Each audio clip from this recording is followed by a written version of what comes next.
Hello student, welcome to Reliance academy. Application of derivative में rate of change of quantity चल रहा था, लेकिन रिड्यूस सिलेबस में जो टर्म फर्स्ट में आने वाला है वो आपका rate of change of quantity जो हट गया है टॉपिक। तो इस वजह से अब नेक्स्ट टॉपिक जो इसमें था इंक्रीजिंग एंड डिक्रीजिंग फंक्शन हम शुरू कर रहे हैं। तो इंक्रीजिंग फंक्शन और डिक्रीजिंग फंक्शन है क्या, देखिए। सपोज करिए y equal to x plus 4 या इसी को एफ एक्स कह लें। ये ग्राफ हमें बनाना है, ठीक है ना, फंक्शन है जो बनाना है। तो देखिएगा ये कुछ ऐसे जाएगा, ठीक है, क्योंकि y equal to m x plus c होता है तो उसके अकॉर्डिंग ये ग्राफ जो है ऐसे कुछ जाएगा, ठीक है। एक और ग्राफ लेते हैं y equal to minus x plus 4, तो ये ग्राफ जो है कुछ ऐसे जाएगा, ठीक है। अब इन दोनों ग्राफ में देखें, ये तो x होता है, ये x हो गया, ये y होता है, तो y है क्या, fx है, तो ये fx कर ले रहे हैं और यहाँ पे ये fx है, ठीक है। यहाँ ध्यान से देखिएगा, जैसे जैसे x की वैल्यू इंक्रीज कर रही है, देखिए x इधर की ओर इंक्रीज करेगा, ठीक है। जैसे जैसे x इंक्रीज कर रहा है वैसे वैसे fx की वैल्यू इंक्रीज कर रही है, यानी कि x के इंक्रीज करने से fx जो है इंक्रीज कर रहा है। तो इस टाइप के फंक्शन को हम क्या बोलते हैं, इंक्रीजिंग फंक्शन बोलते हैं, ठीक है। लेकिन यहाँ देखिए, जैसे जैसे x इंक्रीज कर रहा है वैसे वैसे fx क्या है, डिक्रीज कर रहा है, यानी x के इंक्रीज करने से fx की वैल्यू डिक्रीज कर रही है। तो इस तरह के फंक्शन को क्या कहते हैं, हम डिक्रीजिंग फंक्शन बोलते हैं। यानी सिंपल सी बात ये समझ में आई कि x के इंक्रीज करने से fx में क्या इंक्रीमेंट हो रहा है, तो ऐसा फंक्शन क्या होगा, इंक्रीजिंग फंक्शन होगा। क्या होगा, इंक्रीजिंग फंक्शन। और x के इंक्रीज करने से fx की वैल्यू डिक्रीज कर रही है, ठीक है, कम हो रही है, जिसे क्या बोलते हैं, डिक्रीजिंग फंक्शन बोलते हैं, ठीक है। अच्छा, एक हम ग्राफ लेते हैं y equal to sine x, ठीक है। साइन एक्स का ग्राफ पे बात करते हैं। देखिएगा साइन एक्स का ग्राफ कैसा होता है, तो साइन एक्स जो होता है इसका अगर हम ग्राफ देखें कुछ ऐसा होता है, ठीक, ये इक्वल ही होता है, थोड़ा सा ऊपर नीचे बन गया, ठीक है, ये बिल्कुल ऐसे इक्वल ही होता है, ठीक। ये साइन एक्स का जो है ग्राफ है, जहां पे ये क्या होता है, 0, ये होता है π/2, ये होता है पाई, ठीक। इसी तरीके से ये 3π/2 और ये 2π, ऐसे वैल्यू जाती है। अगर इसकी बात करें, ये फंक्शन कैसा, इंक्रीजिंग है या डिक्रीजिंग है, इसकी बात करते हैं। ध्यान से देखिएगा, जैसे जैसे x की वैल्यू, यहाँ एंगल बढ़ रहा है, यहाँ पर ये x, ये है, ये fx है सपोज करिए, तो जैसे जैसे ये वैल्यू बढ़ रही वैसे वैसे वैसे fx जो है इंक्रीज कर रहा है। लेकिन एक ऐसा पॉइंट जब आ जा रहा है π/2 के बाद जो है ये फंक्शन जो है डिक्रीज होने लग रहा है, फिर यहाँ पे पाई पे डिक्रीज हो रहा है और फर्दर ये डिक्रीज होता ही जा रहा है, तो 3π/2 पे डिक्रीज हो गया। अब यहाँ से जैसे जैसे ये x देखिए इधर की ओर इंक्रीज कर रहा है वैसे इसे बढ़ रहा है। तो कहने का मतलब यहाँ पे 0 से लेके π/2 के बीच में फंक्शन तो इंक्रीजिंग है, यानी कि बोल सकते हैं 0 to π/2 के बीच में फंक्शन कैसा हमारा, इंक्रीजिंग फंक्शन है, ठीक है। लेकिन आप देख रहे हैं कि π/2 से पाई के बीच में, π/2 और पाई के बीच में, ठीक है, तो वो फंक्शन कैसा है, डिक्रीज कर रहा है, डिक्रीजिंग फंक्शन है। फिर जो है पाई से जो है 3π/2 के बीच में फिर फर्दर डिक्रीज कर रहा है। तो ये साइन एक्स का ग्राफ ऐसा नहीं है कि कॉन्टिन्यूअस इंक्रीजिंग है, कॉन्टिन्यूअस डिक्रीजिंग है, ये कहीं कहीं एक पर्टिकुलर रीजन में क्या हो रहा है, इंक्रीज कर रहा है और डिक्रीज हो रहा है।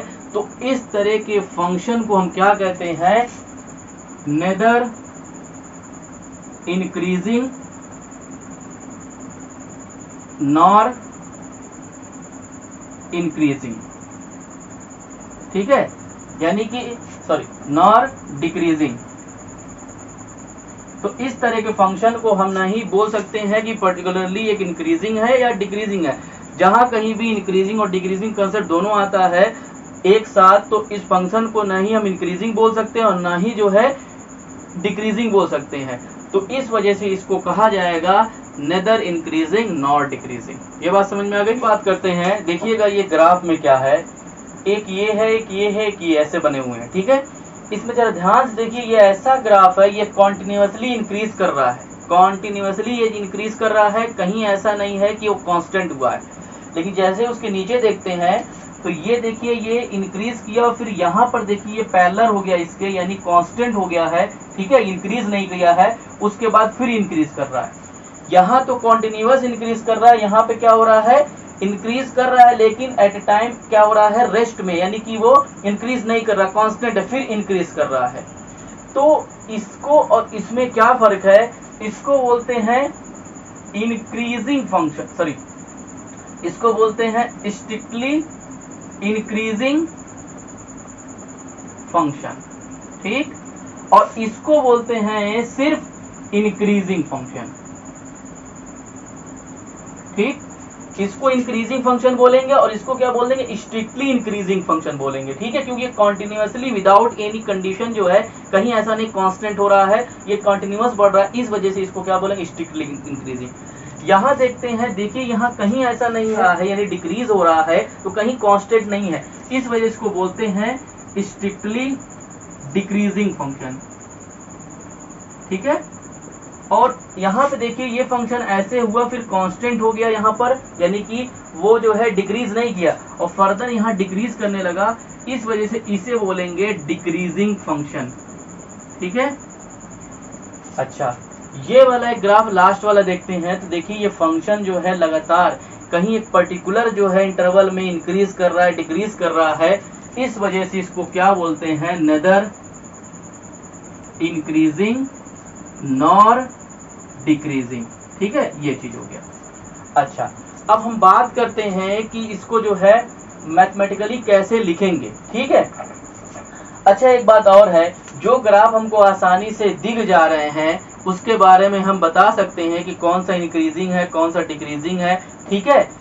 लेकिन अगर कोई ऐसा ग्राफ हो y इक्वल टू, देखिए ग्राफ है x प्लस 2 square minus plus x plus 4 whole square, इस तरह का कोई ग्राफ आ गया है, फंक्शन है मान लिया, इसको हमें बनाना है, तो देखिए हम जनरली जो है ऐसा जानते नहीं है कि इसका ग्राफ ऐसा ही होगा, और हमें इसके चेक करना है कि ये फंक्शन डिक्रीजिंग वाला है कि इंक्रीजिंग वाला है। तो इसको कैसे चेक करेंगे, तो आप ध्यान से देखिए, जितने भी ग्राफ हमने बनाए हुए हैं उन ग्राफ में अगर इंक्रीजिंग फंक्शन वाला लें, तो इंक्रीजिंग फंक्शन में आप जैसे ही लेंगे, देख रहे हैं, इसके किसी भी पॉइंट पे अगर हम टेंजेंट ड्रॉ कर, देखिए यहाँ टेंजेंट ड्रॉ करें, यहाँ टेंजेंट ड्रॉ करें, यहाँ टेंजेंट ड्रॉ करें, तो जैसे ही आप टेंजेंट ड्रॉ करोगे, जितने भी ये टेंजेंट ड्रॉ हो रहे हैं, तो ये देखिए क्या हो रहा है, ये जो स्लोप होता है, एक्चुअली ये क्या है, स्लोप है, और स्लोप क्या होता है, dy बाई dx को ही तो बोलते हैं स्लोप ऑफ टेंजेंट, क्या बोलते हैं, स्लोप ऑफ टेंजेंट। और एक्स एक्सिस के साथ जब ये एंगल बनाते हैं एंटी क्लॉकवाइज, ठीक है, एंटी क्लॉकवाइज बनाता है, तो ये एंगल कैसा होता है, पॉजिटिव होता है, तो ये सारे के सारे एंगल कैसे हैं, हमारे पॉजिटिव हैं, यानी कि इंक्रीजिंग फंक्शन में जब भी आप किसी भी पॉइंट पे टेंजेंट बनाओगे, वो टेंजेंट की वैल्यू जो होगी हमेशा ग्रेटर देन इक्वल टू 0 होगी। तो हम स्ट्रिक्टली इंक्रीजिंग फंक्शन के लिए सिंबल क्या लिख सकते हैं कि f डैश x की वैल्यू ग्रेटर देन 0 लिख सकते हैं, ठीक है। और यहाँ पे लिख सकते हैं f dash x greater than equal to 0। क्यों ऐसा लिख रहे हैं, देखिएगा, अगर हम इस पॉइंट पे टेंजेंट ड्रॉ करेंगे, देखिए ये पॉजिटिव, ठीक है, यहाँ पे टेंजेंट ड्रॉ करेंगे वो भी पॉजिटिव, लेकिन यहाँ पे टेंजेंट कैसे ड्रॉ करेंगे, तो ये जो है एक्स एक्सिस के पैरेलल हो जाएगा, तो यानी ये स्लोप क्या होगा, इसके बीच में एंगल जो है 0 हो जाएगा, तो स्लोप क्या हो जाएगा, 0 हो जाएगा, इस वजह से f डैश x की वैल्यू क्या होगी, 0 होगी। तो यहाँ पर f डैश x की वैल्यू 0 हो गई, या तो पॉजिटिव होगी, तो इसका मतलब f dash x greater than equal to 0। तो समझ में ये आया कि स्ट्रिक्टली इंक्रीजिंग के लिए आपको f डैश x यानी कि स्लोप ऑफ टेंजेंट हमेशा ग्रेटर देन 0 होगा, जबकि इंक्रीजिंग फंक्शन के लिए ग्रेटर देन और इक्वल टू दोनों होगा। बात करते हैं स्ट्रिक्टली डिक्रीजिंग फंक्शन के लिए। स्ट्रिक्टली डिक्रीजिंग फंक्शन में आपको देखिए कॉन्सेप्ट नजर आ रहा है कि अगर यहाँ कहीं भी हम किसी भी पॉइंट पे अगर टेंजेंट ड्रॉ कर रहे हैं, देखिए टेंजेंट मान लीजिए यहाँ से जा रहा है या यहाँ से जा रहा है, तो ये एंगल क्या हो जा रहा है, 90 से ज्यादा हो जाएगा, और ये जो है निगेटिव आएगा, इसका जो स्लोप आएगा निगेटिव साइन आ जाएगी। इस वजह से f डैश x, जैसे हम लोग जानते हैं, यहाँ पे देखिए कि थीटा होता था ये, और हम लोग निकालते थे, यहाँ देखिए ये है, मान लिया ये थीटा होता था, तो m की वैल्यू क्या होती थी, tan थीटा। ठीक है, तो ये जो एंगल बनता था यहाँ पे ये पॉजिटिव होता था, लेकिन अगर यही ऐसे हो जाता था तो यहाँ पे जो एंगल बनता है ये, ठीक है, 90 से ज्यादा हो जाएगा तो ये क्या हो जाएगा, निगेटिव हो जाता था। तो यानी इस तरह का, तो इस तरह का कहाँ दिखेगा, जब स्ट्रिक्टली जो है जब डिक्रीजिंग होगा, तो डिक्रीजिंग में किसी भी पॉइंट पे अगर आप टेंजेंट ड्रॉ करोगे तो वो हमेशा ही, जो टेंजेंट है क्या, टेंजेंट एक्चुअली क्या है इसमें, slope of tangent. Slope of tangent का मतलब क्या होता है, डी बाई डी एक्स। हमने जब डिफरेंशिएशन पढ़ाया था तो उसकी ज्योमेट्रिक मीनिंग यही बताई थी कि D by D x actually है क्या। डी बाई डी एक्स क्या होता था, स्लोप ऑफ द टेंजेंट होता था, यानी किसी कर्व किसी पर्टिकुलर पॉइंट पे जब टेंजेंट हम ड्रॉ करते थे वो एक्चुअली क्या होता था, उस टेंजेंट का स्लोप होता था। तो डी बाई डी एक्स क्या है, स्लोप है। तो आप इंक्रीजिंग फंक्शन कोई भी उठाएंगे, अगर उस पे टेंजेंट जैसे ही आप टेंजेंट बनाओगे, यानी वो स्लोप कितना बना रहा है, वो हमेशा ही आपको क्या मिलेगा, लेस देन और इक्वल टू 0 मिलेगा। तो स्ट्रिक्टली के लिए लेस देन 0 हो जाएगा। और अगर इसकी बात करें तो यहाँ पे देखिए टेंजेंट ड्रॉ कर सकते हैं, यहाँ पे भी टेंजेंट ड्रॉ कर सकते हैं, लेकिन यहाँ पे टेंजेंट क्या हो जाएगा, 0 के बराबर हो जाएगा। एफ डैश एक्स के बीच में क्या है, इसके बीच पैरेलल है, तो एंगल क्या होगा, 0 होगा। तो यहाँ पे एफ डैश एक्स की वैल्यू 0 भी होगी और f dash x less than भी 0 होगा। तो overall f dash x less than equal to 0 हो जाएगा। ठीक है, हाँ यहाँ की बात करते हैं। यहाँ पे देखिए पर्टिकुलर है, तो यहाँ पे फंक्शन देखिए इंक्रीजिंग है, यहाँ पे क्या है, डिक्रीजिंग है। ठीक है, तो ये कॉन्टिन्यूसली ना ही डिक्रीजिंग है ना ही इंक्रीजिंग है, इस वजह से इसे बोलते हैं नेदर इंक्रीजिंग नॉर डिक्रीजिंग। ठीक, तो ओवरऑल जो है क्या पता चला, अगर स्ट्रिक्टली इंक्रीजिंग फंक्शन है तो एफ डैश एक्स की वैल्यू ग्रेटर देन 0 होगी, और इंक्रीजिंग फंक्शन सिर्फ है तो f dash x greater than equal to 0 होगा। ठीक, फिर स्ट्रिक्टली डिक्रीजिंग फंक्शन है तो f dash x less than 0 होगा, और डिक्रीजिंग फंक्शन है तो एफ डैश एक्स की value less than equal to 0 होगी। मैंने सबों का जो है ग्राफ भी बनाया है कि कैसे जो है होगा। ठीक, देखिए इसमें दो टाइप के क्वेश्चन जो है पूछे जाते हैं। पहला टाइप इसमें यही है कि आपको इंटरवल दिया रहेगा और पता करना है कि इसके अंदर फंक्शन डिक्रीजिंग है इंक्रीजिंग है कि नहीं, और दूसरा टाइप ये होगा कि हमें इंटरवल पता करना होगा कि इसमें जो है इंक्रीजिंग है डिक्रीजिंग है। तो फर्स्ट टाइप यही है। एक ये एग्जांपल है, क्वेश्चन क्या है, prove that the function given by f x is equal to cos x, prove करना है डिक्रीजिंग है इन 0 टू पाई के बीच में। ठीक है, सबसे पहले हम लोग क्या जानते हैं, देखिएगा सोल्यूशन इसका, f x is equal to cos x ये गिवन है, और अगर आपको चेक करना है, देखिए एफ डैश एक्स निकालना जरूरी, यानी कि डिफरेंशिएट करना जरूरी है। तो एफ डैश एक्स क्या आएगा इसका, माइनस साइन एक्स हो जाएगा। ठीक, अब हम बात करते हैं साइन एक्स। साइन एक्स की वैल्यू 0 से पाई के बीच में क्या होती है, देखिए हमने ग्राफ भी बनाया इसमें, 0 से लेकर पाई के बीच में, ये 0 से लेकर पाई के बीच में ये फंक्शन की वैल्यू क्या होती है। तो देखिएगा, for each x belong to 0 to pi, sine x जो है हमेशा क्या है, पॉजिटिव होता है, यानी ग्रेटर देन 0 होता है। अब ध्यान से देखिए, जब साइन x की वैल्यू ग्रेटर देन 0 होगी, पॉजिटिव होगी, तो ये क्वांटिटी क्या होगी, पॉजिटिव हो गई, जबकि यहाँ लगा क्या है, साइन माइनस लगा है, तो और ऑल वैल्यू ये क्या हो जाएगी, एफ डैश एक्स की value we have f dash x less than 0 हो जाएगा।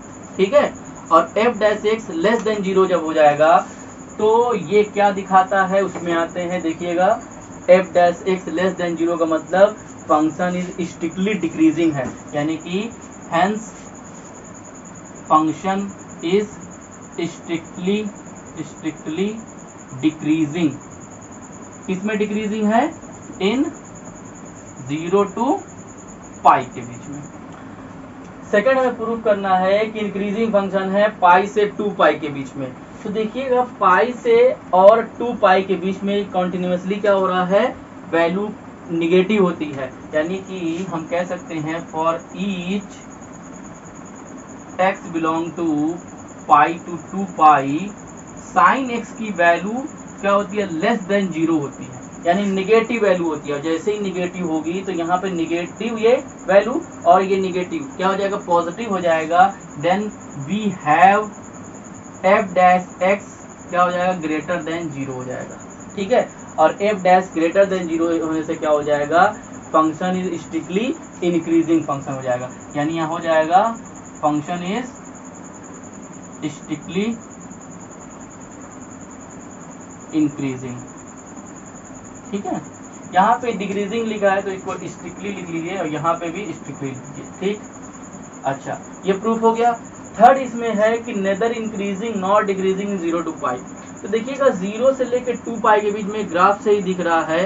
ठीक है, यानी कि साइन एक्स की वैल्यू कहीं पॉजिटिव है और कहीं नेगेटिव है।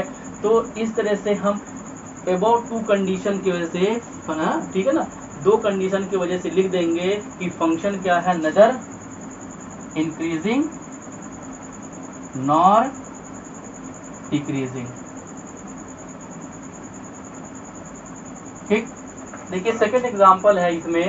ठीक है, find the interval in which the function is F is given by, ये दूसरे टाइप का, यानी इसमें इंटरवल पता करना है। तो देखिए सबसे पहले करते क्या है इसमें, सोल्यूशन इसका देखिएगा। एफ एक्स इजिकल टू लिखा हुआ है x square minus 4x plus 6। तो सबसे पहले इसको डिफरेंशिएट करेंगे, एफ डैश एक्स तो हो जाएगा 2x माइनस 4। ठीक है, सबसे पहले डिफरेंशिएट करने के बाद एफ डैश एक्स की वैल्यू 0 के इक्वल लिखेंगे, f dash x equal to 0। तो यहाँ से मिल जाएगा 2x माइनस 4 इक्वल टू 0। तो x की वैल्यू क्या मिल जाएगी, 2। ठीक है, इसमें हमेशा क्या करेंगे, f dash x equal to 0 लिखेंगे। अब ये क्यों लिखते हैं, ये क्रिटिकल पॉइंट होता है। जो x इक्वल टू 2 आया है क्या है, क्रिटिकल पॉइंट है। ठीक है, सपोज करिए ये कुछ ग्राफ ऐसे है, देखिए यहाँ पर अगर ये यहाँ से लेकर यहाँ तक इंक्रीज कर रहा है तो यहाँ पे एक ऐसा पॉइंट आएगा जब इस पे क्या होगा, ये जो है इसके पैरेलल हो जाएगा। और जैसे ही पैरेलल होगा तो इस पैरेलल से इसके बीच का स्लोप क्या हो जाएगा, 0 हो जाएगा। तो एफ डैश एक्स क्या कर दिया हमने, 0 की इक्वल कर दिया। तो इससे यानी ये क्रिटिकल पॉइंट ऐसा है कि यहाँ से फंक्शन या तो इधर की ओर इंक्रीजिंग होगा या तो इधर की ओर इंक्रीजिंग होगा। मतलब ये ऐसा पॉइंट जरूर नहीं, ये तो ऐसे ही फिगर में बनाया हूँ, हो सकता है ये वाला पॉइंट हो। ठीक है, तो यहाँ से देखिए फंक्शन क्या डिक्रीज कर रहा है, फिर इंक्रीज कर रहा है, यहाँ पे इंक्रीज कर रहा है, यहाँ पे डिक्रीज कर रहा है। तो वो पॉइंट ऐसा बताता है कि इसके इस पॉइंट के आगे इंक्रीज कर रहा है या इसके पीछे जो है डिक्रीज कर रहा है। तो क्वेश्चन जब इस तरह का रहेगा कि इंटरवल फाइंड करना है तो आपको सबसे पहले डिफरेंशिएट कर देना है। डिफरेंशिएट करने के बाद एफ डैश एक्स की वैल्यू 0 की लिखेंगे। लिखने के बाद हमको एक पॉइंट मिलेगा, ये पॉइंट क्या होता है, क्रिटिकल पॉइंट है। अब क्या करते हैं, एक लाइन एलोकेट करते हैं ऐसे। ठीक, अब इस लाइन पे देखिए, क्योंकि ये जो जितने भी होते हैं ये हमारे रियल वैल्यू के लिए सेटिस्फाई करते हैं, तो हम क्या करेंगे, यहाँ 2 लिख लेंगे। यहाँ हो जाएगा प्लस इन्फिनिटी, यहाँ हो जाएगा माइनस इन्फिनिटी। ठीक है, अब हमें चेक करना है कि इस पॉइंट के इधर फंक्शन इंक्रीज ही कर रहा है कि इधर कर रहा है। तो उसके लिए आप 2 के इधर कोई भी पॉइंट ले लीजिए। ठीक है, यहाँ पर एफ डैश, अब x के यहाँ 3 ले लीजिए। तो जैसे ही लेंगे f dash 3 equal to 2 into 3 minus 4, तो ये कितना आ जा रहा है, 6 माइनस 4 यानी 2। तो एफ डैश 3 की वैल्यू ग्रेटर देन 0 आ जा रही है। ठीक है, और ग्रेटर देन 0 का मतलब यहाँ पे वैल्यू क्या है, पॉजिटिव है। ठीक है, पॉजिटिव है। तो f dash x greater than 0 का मतलब क्या होता है, फंक्शन इज स्ट्रिक्टली जो है इंक्रीजिंग फंक्शन है।